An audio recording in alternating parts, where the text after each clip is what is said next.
Okay, so in your groups, what I'd like for you to do is go through this document. I'm gonna help you through some of this, but part of it you need to work through. So again, I want you to talk about what correlations are and what they mean.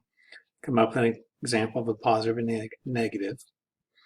Again, this is just information that you need to hang on to about what the size of the correlations mean. So there's a couple of things I want you to talk about. One is this question about predictive about administering a vocabulary test and correlating that with the GPA, and then what this researcher wants to do. And this other one is what I would call a shotgun approach. So I want you to talk about what are the issues with that. Secondly, here's an example of an actual correlation. So this is a study designed to explore factors that impact respondents' psychological adjustments and well-being. And the survey contained a variety of validated scales that measure stress and coping and suggest how those influence people's experience of stress. So the scales measure self-esteem, optimism, perceptions of control, perceived stress, positive, negative effect on life satisfaction. We're not using all these in this example. And there's also a scale that is included to measure people's tendency to present themselves in a favorable manner. And this was a survey that was conducted in Australia.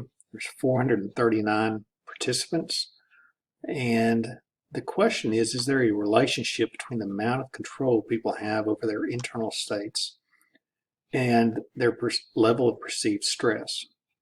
So here is the scattergram that comes out. Here's the total perceived stress and the total internal state control. The PCOISS is what they're calling this, perceived control of internal state, which is kind of like internal locus of control. So I want you to tell me what appears to be happening here, and what does that tell us? So these are all the participants. But we want to get some other specific information. So when this kicks out, it tells you the mean score for this. And again, just because SPS tells us something, that doesn't necessarily mean that we got to do something with it. This is the correlation table. So this is the correlation between total perceived stress and PCOISS. You're going to notice something here for that, and I want y'all to think about what that means. You're also going to notice that there's two tables on this and this. So here's some questions down here. We have two sets of correlations. I want you to tell me one. I want you to look at the descriptive versus the correlations. Tell me what you think happened with that. What kind of information is run from this, and what are the significant correlations? Then we also have this larger table. I told you here they only ran two. Here they're measuring all of them.